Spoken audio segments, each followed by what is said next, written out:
ഈ മൾട്ടിനാഷണൽ കമ്പനികൾ എന്താ നമ്മുടെ ഇന്ത്യയോട് മാത്രം ഇങ്ങനെ? നമ്മുടെ ആരോഗ്യത്തിനും സേഫ്റ്റിക്കും ഒരു വിലയുമില്ലേ? യുഎസിലും യൂറോപ്യൻ രാജ്യങ്ങളിലും വിൽക്കുന്ന അതേ സാധനങ്ങൾ ഇന്ത്യയിലേക്ക് വരുമ്പോൾ അതിന്റെ ക്വാളിറ്റിയിൽ കോംപ്രമൈസ് ചെയ്യാറുണ്ട്.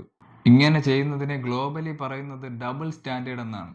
ഈ പറഞ്ഞ കമ്പനികളുടെ ഓരോ പ്രോഡക്ട്സും അതിന്റെ ഇന്ത്യൻ വെർഷൻസും അതുപോലെ മറ്റ് ഡെവലപ്ഡ് കൺട്രീസിന്റെ വെർഷൻസും ജസ്റ്റ് ഒന്ന് അതിന്റെ ഡീറ്റെയിൽസ് നെറ്റിൽ സെർച്ച് ചെയ്ത് നോക്കിയാൽ ആ വ്യത്യാസം മനസ്സിലാവും. കാഴ്ചയിൽ ചിലപ്പോൾ വലിയ വ്യത്യാസങ്ങളൊന്നും കാണില്ല.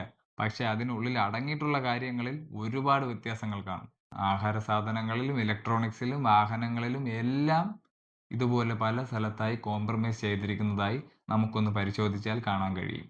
പ്രത്യേകിച്ച് ഫുഡ് പ്രോഡക്ട്സ് ഉണ്ടാക്കുമ്പോൾ ഡെവലപ്ഡ് കൺട്രീസിൽ ഹെൽത്തിന് കൊടുക്കുന്ന അതേ ഇമ്പോർട്ടൻസ് ഇന്ത്യയിലേക്ക് വരുമ്പോൾ കൊടുക്കുന്നില്ല എന്ന് ഈ അടുത്ത് വന്ന കുറച്ച് പഠനങ്ങൾ വ്യക്തമാക്കുന്നുണ്ട്. ഉദാഹരണത്തിന് കുഞ്ഞുങ്ങൾക്ക് കൊടുക്കാനുള്ള പാൽപ്പൊടികളിലും സെർലാക്കുകളിലും യൂറോപ്യൻ രാജ്യങ്ങളിൽ പഞ്ചസാര ചേർക്കാതിരിക്കുമ്പോൾ ഇന്ത്യയിൽ വലിയ അളവിൽ പഞ്ചസാര ചേർക്കുന്നു. അതുപോലെ ചിപ്സുകളിലും സോഫ്റ്റ് ഡ്രിങ്കുകളിലും ഇന്ത്യയിലേക്ക് വരുമ്പോൾ വലിയ അളവിൽ ഉപ്പും കൊഴുപ്പും മറ്റ് കെമിക്കൽസും ചേർക്കുന്നു. ഇന്ത്യൻ മാർക്കറ്റ്സിലെ കോമ്പറ്റീഷൻ ഓവർകം ചെയ്യാനും ഇവിടുത്തെ ജനങ്ങളുടെ ബൈയിങ് കപ്പാസിറ്റിക്ക് അനുസരിച്ച് വില പിടിച്ചു നിർത്തുന്നതിനുമാണ് ഇതുപോലെ പല കോംപ്രമൈസുകളും പലപ്പോഴും ചെയ്യുന്നത്. ഹൈ ക്വാളിറ്റി ഇൻഗ്രീഡിയൻസിന് പകരം ആർട്ടിഫിഷ്യൽ ഫ്ലേവറുകൾ, ക്വാളിറ്റി കുറഞ്ഞ പാം ഓയിൽ, വലിയ അളവിൽ പ്രിസർവേറ്റീവുകൾ എന്നിവ ഉപയോഗിക്കുന്നു. ഇന്ത്യയിലെ ഫുഡ് സേഫ്റ്റി നിയമങ്ങളും മറ്റ് നിയന്ത്രണങ്ങളും യൂറോപ്യൻ യൂണിയനിലെ നിയമങ്ങളെക്കാൾ ദുർബലമാണ്.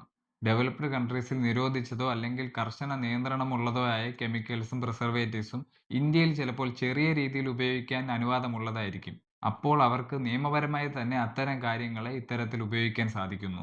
ഫാസ്റ്റ് ഫുഡുകളുടെ കാര്യത്തിലാണെങ്കിൽ കോഴി ഇറച്ചികളിലും മറ്റ് മാംസങ്ങളിലും പൂർണ്ണമായും ആന്റിബയോട്ടിക്കുകൾ ഒഴിവാക്കുമെന്ന് അവർ ഡെവലപ്ഡ് കൺട്രീസിൽ ഉറപ്പു നൽകാറുണ്ട്. എന്നാൽ ഇന്ത്യയിൽ സപ്ലൈ ചെയ്യുന്ന കാര്യത്തിൽ അവർ അത്തരം ഉറപ്പുകൾ നൽകാറില്ല.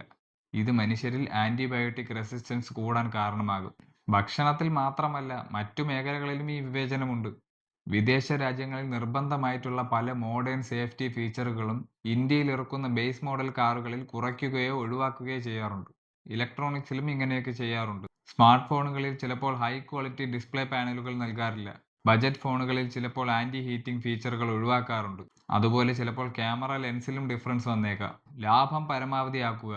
അതുപോലെ ഇന്ത്യയിലെ ജനങ്ങളുടെ ബൈയിങ് കപ്പാസിറ്റി മുതലെടുക്കുക. അതുപോലെ ഇന്ത്യൻ നിയമത്തിലെ ലൂപ്പ് ഹോളുകൾ മുതലെടുത്തുമാണ് ഇത്തരത്തിൽ ക്വാളിറ്റിയിൽ കോംപ്രമൈസുകൾ ചെയ്യുന്നത്.